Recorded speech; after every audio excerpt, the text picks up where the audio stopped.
Hello everyone and welcome back to Neutral Game, your newbie-friendly fighting game podcast. I am Six Detmar of Scanline Media. And I am Miodrag of Real Soviet Bear channel, I guess.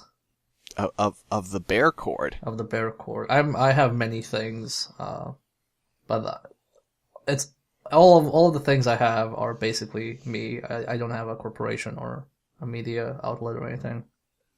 Mm-hmm. So we're getting into the busy season here, Miodrag. We're about to get a bunch of big fighting games hitting pretty soon, huh? Yeah, a lot of big and a lot of small fighting games. There's BlazBlue Cross-Tag Battle coming out, start of June. There's Fighting EX Lager, the Arika fighting game, which is coming out end of June. There is the Nicalis fighting game, whose name escapes me right now. And I'm also, Nicalis being the Japanese indie publisher. Most people probably know the fighting game as the one that has cave story characters. And there's Soul Calibur 2, Soul Calibur 6 as well, that's coming out sometime this year. My bet is probably September. So yeah, it's getting busy. And then specifically for you and I, we've got some catch up to do on Unist, the latest release of Uniel at some point. Yes, we have to do catch up on that, and I also need to do a catch up on Pokken for the Switch and see how that works. Yeah.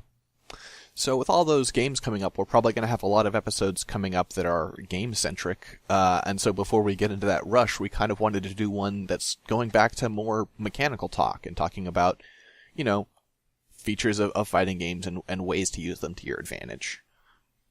So what's our topic this week? Month. So this month we're talking about something that gets thrown out a lot. You've probably heard of the term frame data. And that's probably the one biggest thing that sets apart people who really get into fighting games and people who just, quote unquote play for fun. Usually, when you think somebody's taking the game seriously, they'll talk about frame data, which is essentially how moves work. I guess the best way to put it is because each move in a fighting game has an animation associated with it, usually. And because animations are made up of frames, which is not a unique thing to fighting games, it's just how animation works. So frame data is essentially the non-animation properties of each frame of an animation. So, for example, when the move actually deals damage, or how often, how long you cannot take damage in a move, things like that. It also involves, more complicated things, like being able to cancel a frame of animation into something else. Into another animation. And it's a weird thing, because usually when you're talking about animation frames, that's a very game development thing, because every game has frame data. It's not only fighting games, like you have it in regular combat-oriented games, like, your standard Platinum-style fighting game, or even a first-person shooter that has frame data in it as well. But it's only really talked about among players in the context of fighting games, from my experience.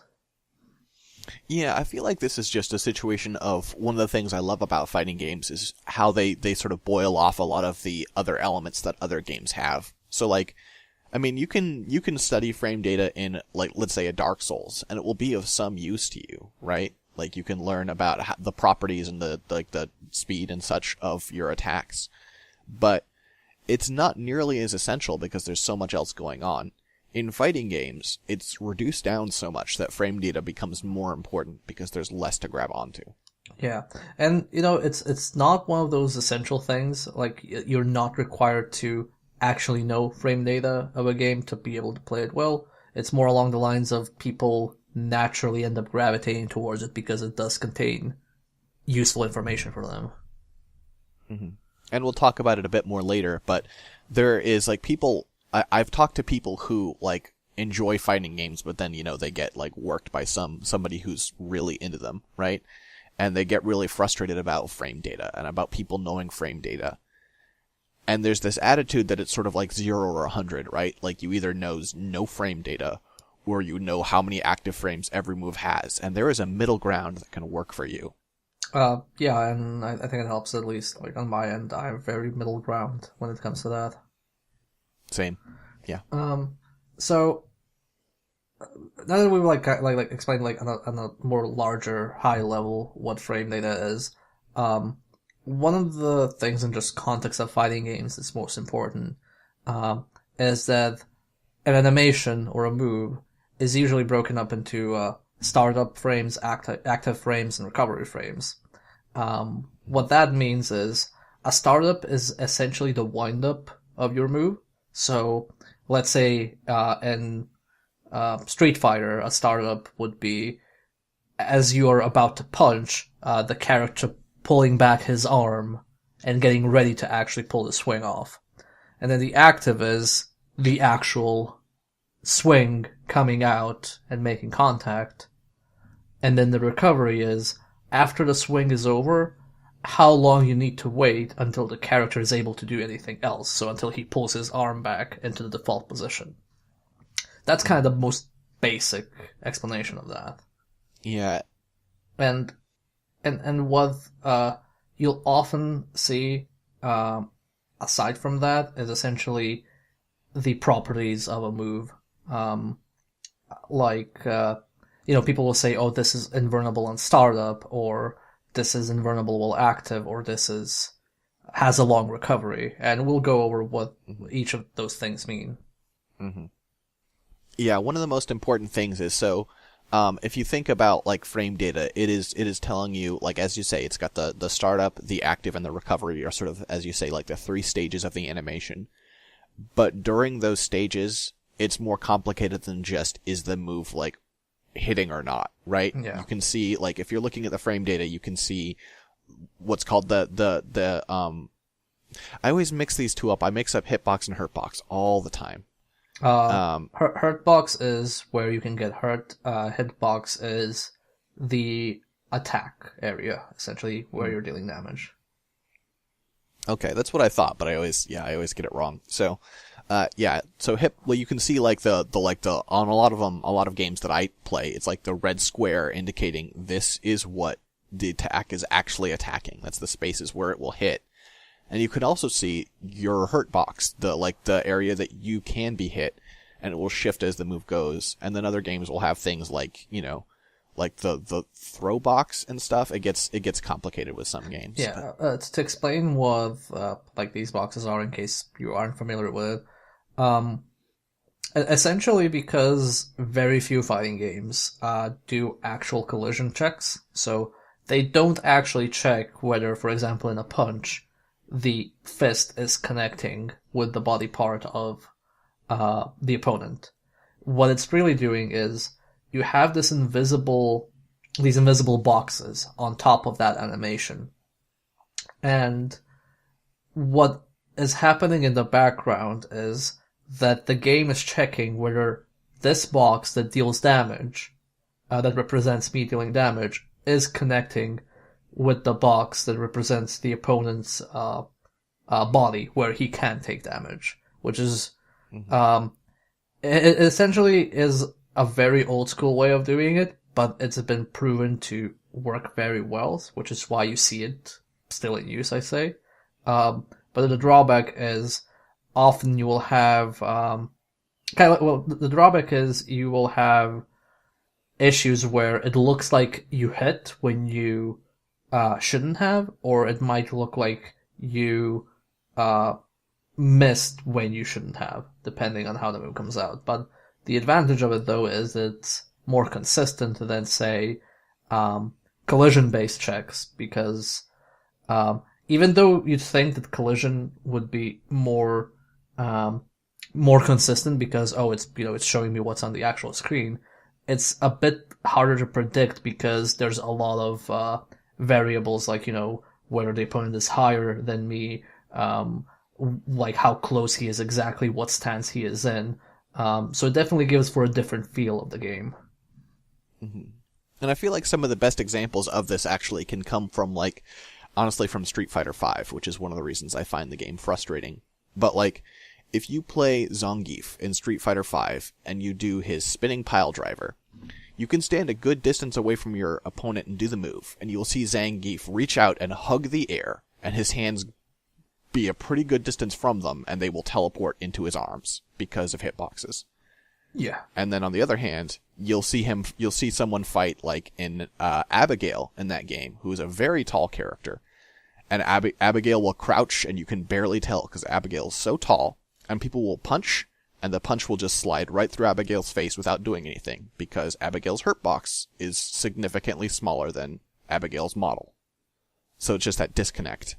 Yeah, it's one of those things where, I guess it's like a game development production thing, but because it's so expensive to do new animations, when you want to rebalance a game, the first thing you'll do is actually change to those boxes, the hitboxes and the hurt boxes, because that's cheap. You can always iterate on that and test it, rather than investing in a full new set of animations, and then if it's not good enough, then needing to do another new set of animations, which eventually leads, if you have a long-standing game, unless you're updating those animations, eventually you'll just get very weird hits, which I think is the most common, at least in, like, from what I've played, like, it's very common in Guilty Gear, where there's just a lot of moves that look like they're high, but they're not really, or that look like they're low, but they're not really, just because because it's so expensive to update, especially their animations, which require custom shading every time as well.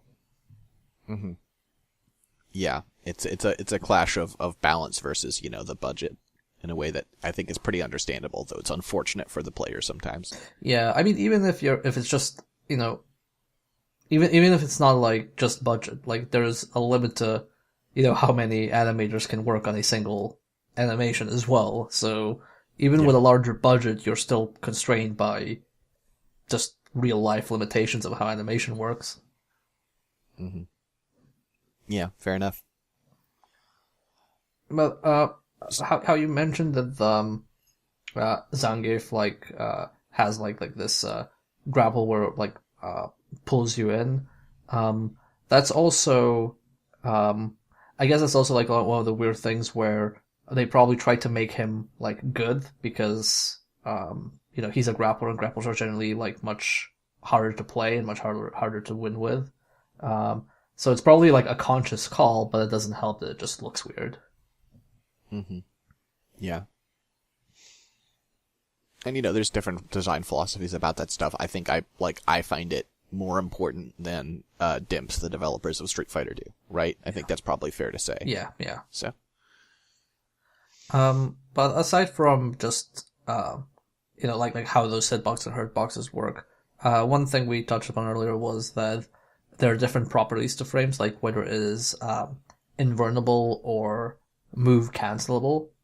And how that works is because each frame of animation can hold a certain like data. You can how it usually works is you tag the properties on each frame, like what this move does.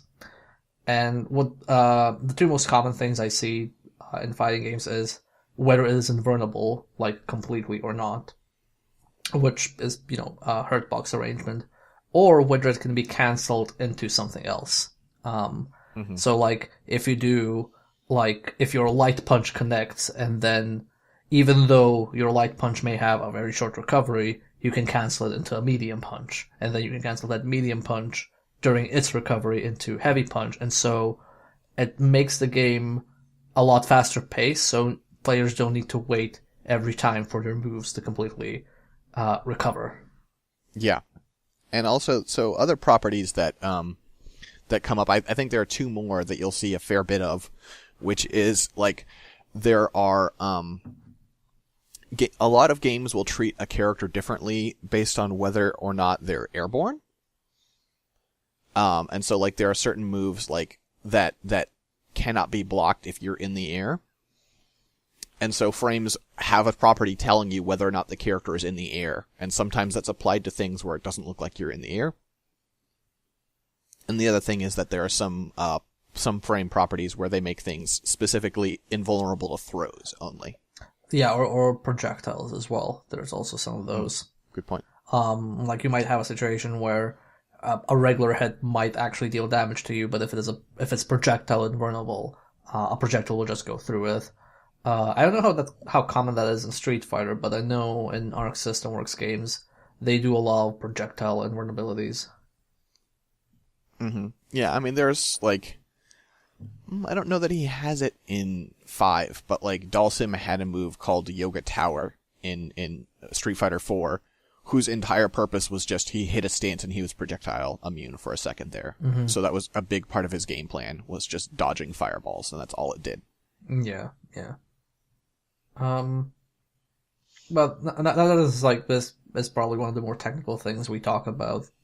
But probably what's more important for like our listeners is, what good is this for me, and should I feel like I need to know how to use this?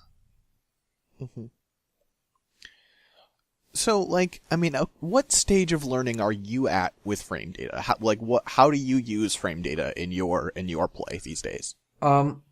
So what I usually do is after I've gotten a feel for a character and see what works and doesn't, I generally just skim over frame data just to understand which moves come out the fastest or which moves have certain properties that maybe I wasn't aware of.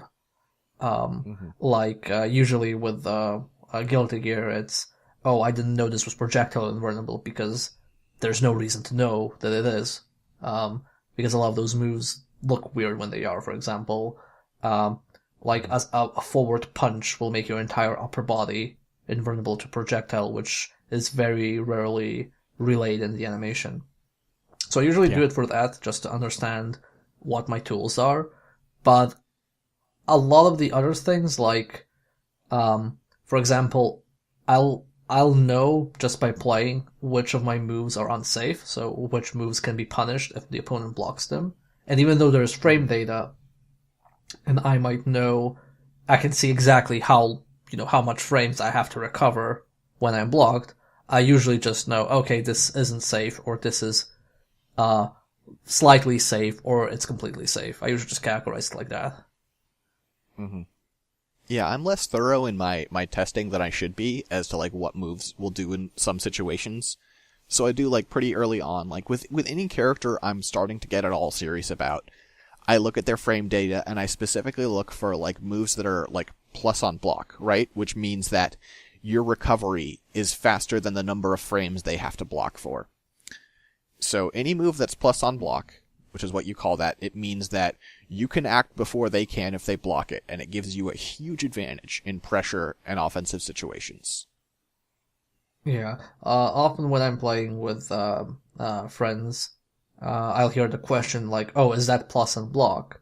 Because, like, even if it is or isn't, sometimes you'll be like, "Oh, I'm not sure if it is actually plus and block, or I just responded with a move that was too slow."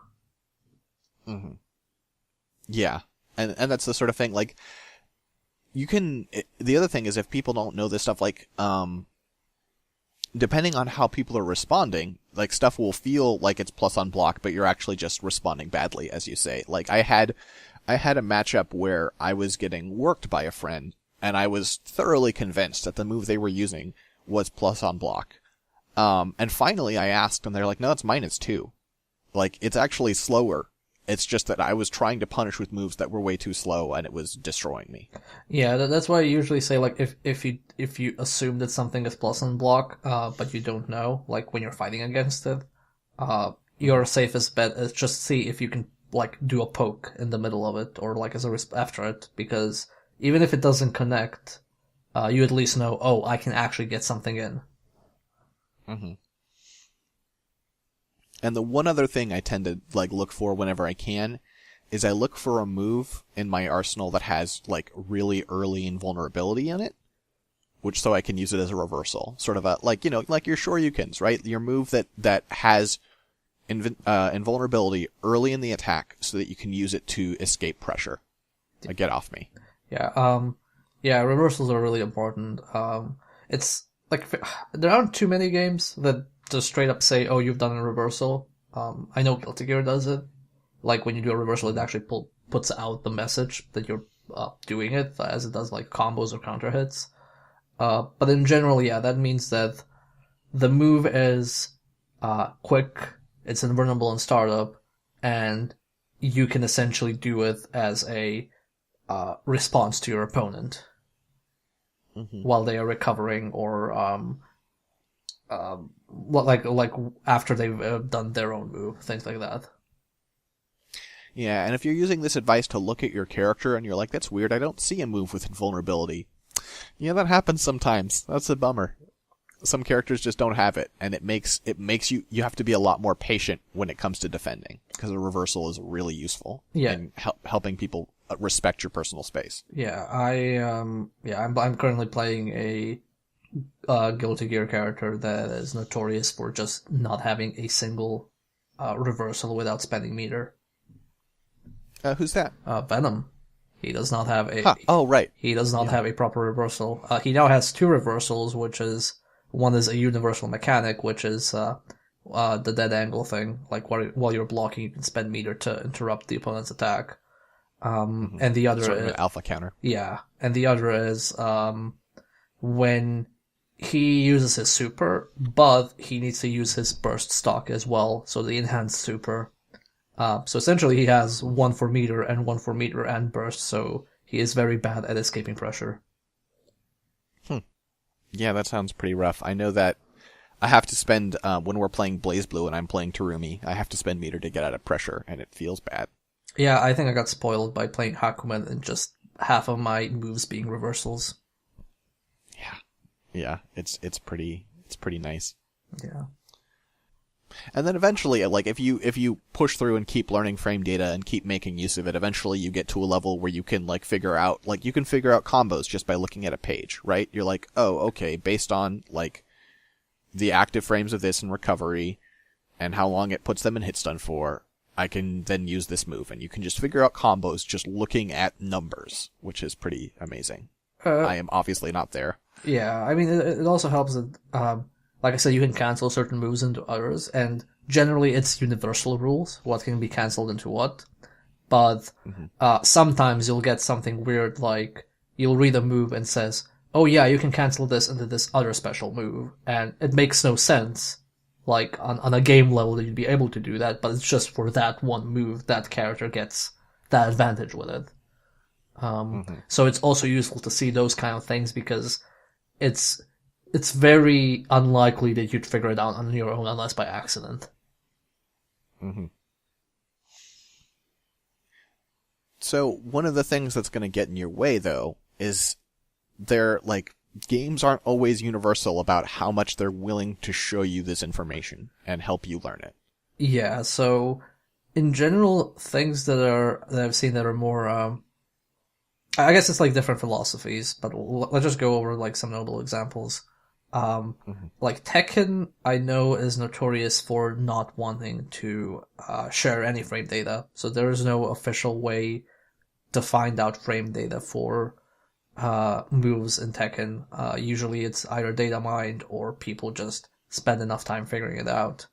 I mean, Harada, I believe, has gone on the record as being like anti-teaching as a fighting game concept. So he's I remember he's pretty stern. I don't know about the anti-teaching, but I do know definitely that at one point he did say he doesn't want to share frame data because he feels it harms the longevity of the game. Which, in a way, like, on a basic level, he is not entirely wrong. It does significantly accelerate the speed at which you learn a game. But I also don't know whether it's actually the thing that affects how long people will play your game. Like, it doesn't feel like people who've known frame data for, Street Fighter or Arc System Works games dropped it faster or not. Yeah, it seems like a lot of the time when you're at the level where you're looking hard into frame data, you're kind of already in. The people I know who can tell me frame data from Capcom vs. SNK 2 are ridiculously passionate about that game. Yeah. It's very hard to, like, like I don't want to say like, oh, Harada is obviously wrong about this. It is very hard to say because Tekken is an absurdly popular game, but it's also very hard to say whether Tekken is a popular game because it does not have a tutorial or frame data, or despite not having it. There's no real correlation you can draw from that. Mm-hmm. But then another studio that is extremely open to frame data, as in you can actually see it in the move list, and that still surprises me, is NetherRealm. At least I remember for Injustice doing that. Yeah, no, they did it in MKX as well. Okay. It's very thorough about showing you, like, any frame data you want at any time, basically. Well, not during a match, but, Well, whenever you can pause, yeah, you can see it. And they've been very open with that. Even with like inputs, they let you like tag certain moves and just have them displayed on your screen so you can see them at all times what the input is. So they've been very accommodating. But they're also one of the fighting game companies that do like collision based like hit detection. They don't do hitboxes and hurt boxes. Which, for me, it makes it feel really weird to play, but at least, they're open about how their system works. Yeah, and it does, like, one of the downsides of that, in my opinion, I think there are upsides to it. It feels like, in a lot of instances when you're learning it, it feels a lot more intuitive, the way they do hits. But also there are times where, because of the physics and the animations of the game, a combo that should be consistent can actually drop unexpectedly because of the collision. Yes.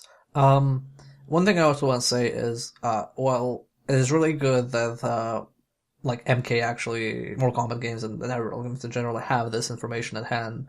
I'm not too convinced you should actually show it in the move list, like in regular matches, because to me it feels like that should be a bit, like, hidden away behind a few menus, just so, like, if you're new to the game, it might feel like information overload. Like, if I'm, if I gave, like, somebody who's new to a fighting game, try to play and they want to check what their moves are, you have, like, down, forward, square, or whatever, and then below you have, it says, like, startup, active, recovery, invulnerability, all sorts of properties. You're like, wait, what is this? I'm not sure. This is kind of scary. Like, that's kind of why, like, it feels like an advanced option that should be a bit tucked away, so that people who want to see it can see it, but people who aren't interested about it aren't overwhelmed by it. Yeah, it definitely can be overwhelming in games where they allow me to, like, turn on hitboxes and such frame data as I'm playing. I still, like, have a lot of trouble parsing it, even though I know what all of it's supposed to mean.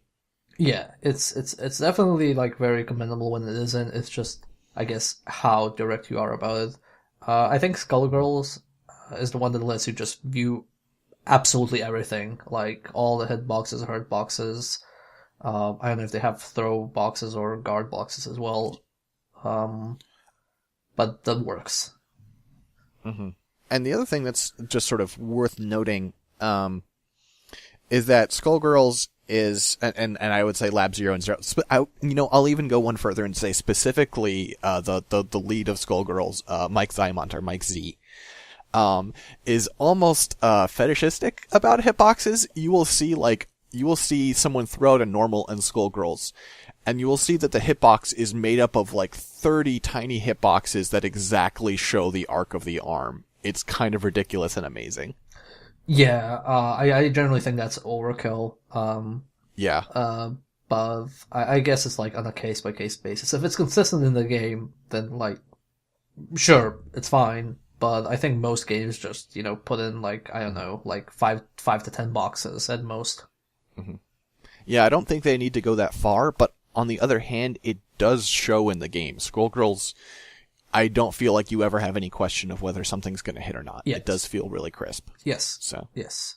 I think it's also that, what also goes to their advantage is I think they nailed a lot of stuff on their first go, because, like, especially in Skullgirls, which is hand-drawn, having to rework a move of an animation would be, like, for an indie team, would be ridiculously expensive. So they probably thoroughly tested, like, very early versions of those moves until they were sure, yeah, this is how it's gonna look. Mm-hmm. Or they were just very good at, future-proofing things. And what about our faves? So I don't know about Arc System Works, whether they're open to it or not. I've never actually read anything official about it, but, like, frame data always comes out for Guilty Gear and BlazBlue on time, so it doesn't feel like they've changed too much of it. And their patch notes are very thorough as well. Whenever they release something, they tell exactly. I think they actually do note what the frame changes are, or how long a move lasts. So I think they're just like, okay, we're gonna do our due diligence. I don't think they go particularly the extra mile or not. Well, aside from the tutorial. In the tutorial, they explain very advanced concepts, but I generally can't recall offhand how deep they go into frame data specifically. Mm-hmm. Yeah, I don't think there's any way to see frame data in any ArcSys games, but like as you say, the data comes out pretty quick, and they do tend to support it after launch with explaining it and what changes they've made and stuff. So yeah, I don't think they ever just say, oh, here's a patch and deal with it. But how would you say for somebody who is just getting into fighting games, like how should they employ this data? Like how deep should they go when they're learning something new? Well, let's say somebody picks up BlazBlue, or let's say Dragon Ball Fighters, that's like newer. How should they go about it? I mean, so I think the tips I said earlier are a good idea. Like, look for a move that has a decent amount of plus on block, so you can know something to use during pressure. Find a reversal if you have one, something with some early invulnerability. And then, like, the other thing is figure out, like, I feel like one of the things I'm most often tripped up by is supers.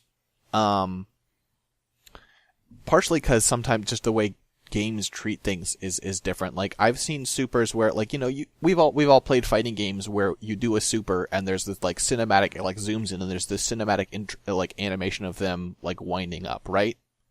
Yeah. And sometimes the action is frozen while you're doing that, and sometimes it's not. And that's not even consistent within games. Yeah, it's not. That's, like, a very big problem. And it's not even just, like, the flash animation. Like, sometimes you see this, like, before the screen freezes and before the cinematic angle or moment happens, you see the character starting to do the move, and they can be interrupted by taking damage. But then, in some cases, they won't spend meter because, I went into a super flash. I didn't go into a super flash, so I'm not going to spend my meter. But in some cases, it does spend meter, and that also varies between games.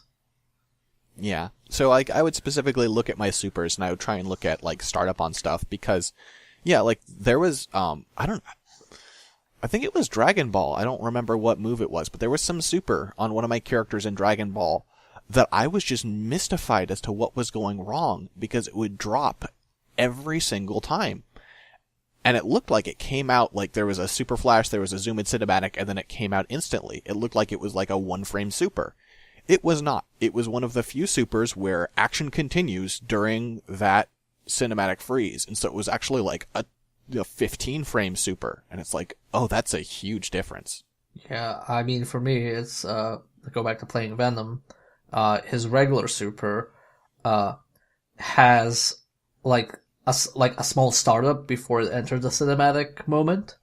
And then his enhanced super immediately goes into the cinematic moment, which, if you didn't know that, it would be very hard to spot. You'd just be like, oh, well, the enhanced one seems to work better, but you wouldn't be able to tell exactly why. Mm-hmm. So it's very good to check these things that are very hard to spot otherwise. Yeah, so I still think it's good for getting a base understanding of, like, your offensive tools, your defensive tools, your supers. And then from there, it's just, like, a thing you consult when something feels off, right? When you're like, that's weird, this move isn't behaving how I expect. You can look at its frame data and be like, oh, that's why. Yeah. And usually where to find frame data depends on the game you're looking for. Usually for Arc System Works, there's the Dust Loop wiki, But I think if you do like a Google search, you can generally find data for the game you're looking for because different fan bases have different areas where they collect the data. Like when I was doing in December, when I was playing 4 fighting games a day, I was playing some very obscure stuff, and my co-commentators could still find frame data. But some of that frame data was weird. Yes. Very. You get these moves, you play some of these, more niche, old fighting games, and you're like, wait, this move is active for 80 frames? What? It's very impressive how refined this entire process got, yet it's still just an extremely background thing. It's not a front-facing thing. It definitely affects how you play, but it's just most people will never see it. They'll just go, oh man, this fighting game feels good, or man, this old fighting game feels really bad. Mm-hmm. And I like you said, for fighting games, for me, it's very impressive that, this is a genre where somebody does a deep dive in something like this. Usually when you talk about frame data and say, let's say a Platinum game like Metal Gear Rising, that also has frame data, you usually only really hear about that for speedrunning and nothing else. Mm-hmm. Or doing super hard modes, maybe somebody will tell, oh yeah, you can use this because that's its frame properties. But I usually only hear it for speedrunning. Yeah, or when something is ridiculously broken. Yeah. An example of batch frame data would be when I was playing Sonic Forces, and the lightning whip that you could use on your avatar is almost completely invulnerable from start to finish. So wow. So you can essentially mash against a boss that move and never actually take damage. Mm-hmm. So that's an example of bad frame tagging. So we talked about all the ways that people can use it, the ways you can start to learn frame data and make it work for you. But there's also just going to be a contingent of people that just don't like frame data, right? That don't like having to dive into this really technical level that kind of, some people might say it breaks the artifice of the game, right? Yeah. How do you think people would do if they just decided to not bother with frame data? Is that doable? I think that's fully doable, personally. It takes much longer, because it's a lot more trial and error. How it will go for somebody who doesn't refer to frame data, it will mostly be, this move work in this situation. So, you will be, for example, you'll maybe know what your fastest or slowest moves are, but in a lot of cases, it'll be very matchup specific. When I'm fighting this character, he has this move, so I should use this move.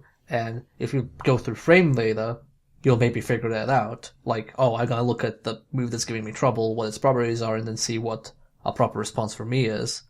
But if you don't look at that, it's just gonna be more trial and error in the sense of, I'm just gonna try all these things until I find the one that works. And to be fair, unless I'm super serious about a fighting game, I'll probably not look at frame data and I'll just play like that. I'll try and just figure out what works and what doesn't. For example, I think I got fairly competent in Dead or Alive, mid-level competent. I have never ever referred to Dead or Alive frame data. I just learned what works and what doesn't. Mm-hmm. Yeah, I've never looked at any for Dragon Ball. Yeah, you can completely do without it. I'd say, if you start playing tournament level, then if you're already that serious, you'll probably give it a glance or not. But it's not I'd say it's less important than say learning combos. If you're averse to combos, you can still play a game, but it'll just be harder.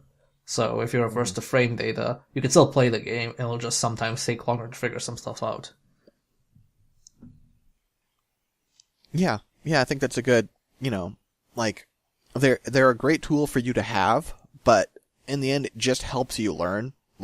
You can learn that information another way. It may take you longer, but this is a method of studying. It's not you're not going to be playing and you're going to be like, haha, because I know the frame data, this does more damage. It's like, no, that's not how this works. Yeah, and also knowing frame data is not necessarily a reflection of skill. Like I've played against people who understand frame data very well and understand what the proper responses to something are, but when they're actually playing, they can't parse things enough, like quickly enough to actually do the appropriate response. Like I have had people basically be able to tell me how I should play, and being right about it, but not being able to execute the same things.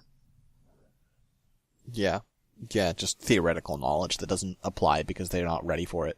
Yeah, and that's fine. That's good if you want to get into coaching and things like that. But in general, it's not a reflection of your skill, is what I'm probably saying. Like, by virtue of what it is, better players will probably know it, but it's not a necessity, I think. All right. Is there anything else you wanted to hit up? I think that's pretty thorough. No, I think we covered everything there is. I'd say like like you said earlier, it's getting busy and there will be a lot of new fighting games, and we will probably give them some coverage and see what interesting things they do. Indeed, I'm excited to dive into a bunch of new stuff and see new character designs. Honestly, because that's one of my favorite things about playing a new fighting game. Is not just like, oh, okay, let's play this game with my friends, but it's like, let's see what character concepts people come up with, because people come up with some pretty neat things sometimes. Yeah, for me it's always interesting to try something new, because it's always interesting because everybody gives their game a unique flavor, so I want to just see like, oh, what is the one unique thing that you do well, and it's what sets you apart from anything else, and I feel like the upcoming fighting games will all have some of that. Mm-hmm. Anyway, where can people find us? So if you want to find me, I'm at 6detmar on Twitter, and the pinned tweet on 6detmar tells you what all my shows are, so I don't have to list them off right now. Well, hooray! You can find me at MDKII, that's MDK Roman numerals 2, on Twitter, and there will be also a pin with my Twitch channel, which is kind of like not my main focus, and you can easily find my YouTube channel as well. All right. Well, until next month, keep on fight. That's what we always say. Keep on fighting, right? That's our catchphrase here. Maybe we should go stay neutral. Actually, no, you should be very passionate about things. Don't stay neutral. Downright fear. No, somebody already copyrighted that one. No. We'll work on it. Yeah, we'll work on it. We'll find the catchphrase eventually. Have a good night, y'all. Night. Have a good night, y'all. Night. Have a good night, y'all. Night. Have a good night, y'all. Night. Have a good night, y'all. Night.